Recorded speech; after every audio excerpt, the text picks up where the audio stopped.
نعرف أصحاب شهادات لم يجدوا وظائف ولم يجدوا مرتبات، ونعرف من لا يقرأ ولا يكتب أنعم الله عليهم وصب عليهم من البركات. السر: وأمر أهلك بالصلاة واصطبر عليها لا نسألك رزقا نحن نرزقك. جاء أحدهم إلى أحد الصالحين يشتكي ارتفاع الأسعار والأثمان. قال الصالح: والله ما أبالي لو أن حبة الشعير بدينار، علي أن أعبده كما أمرني وعليه أن يرزقني كما وعدني. علي أن أعبده كما أمرني وعليه أن يرزقني كما وعدني. وما خلقت الجن والإنس إلا ليعبدون، ما أريد منهم من رزق وما أريد أن يطعمون. السر: وأمر أهلك بالصلاة واصطبر عليها لا نسألك رزقا نحن نرزقك والعاقبة للتقوى. لما تنزل قول الله جل في علاه على النبي صلى الله عليه وسلم: فخلف من بعدهم خلف أضاعوا الصلاة واتبعوا الشهوات فسوف يلقون غيا.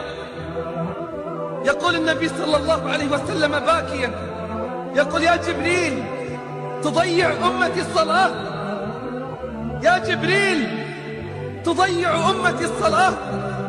قال: يا محمد يأتي أقوام من أمتك يبيعون دينهم كله بعرض من الدنيا قليل، فضيعت الصلوات وارتكبت المحرمات، كيف يستقيم الحال وكيف يتربى المجتمع على الفضيلة إن لم يحافظ على الصلوات؟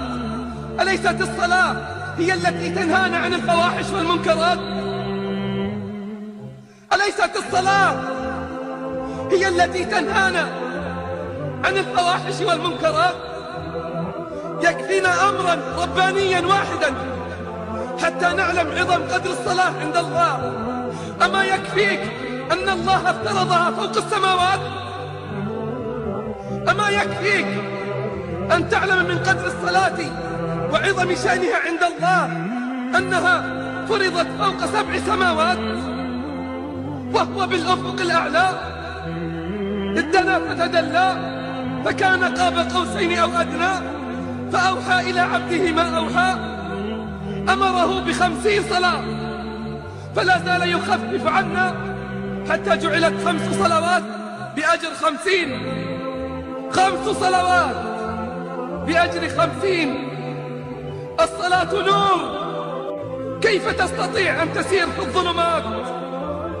كثير يتخبطون، كثير يشتكون من الهموم والغموم، علاجهم الانضمام إلى صفوف المصلين، مآسي الشباب في كل مكان، وعلاجهم ادخلوا بيوت الرحمن، انضبطوا في صفوف المصلين.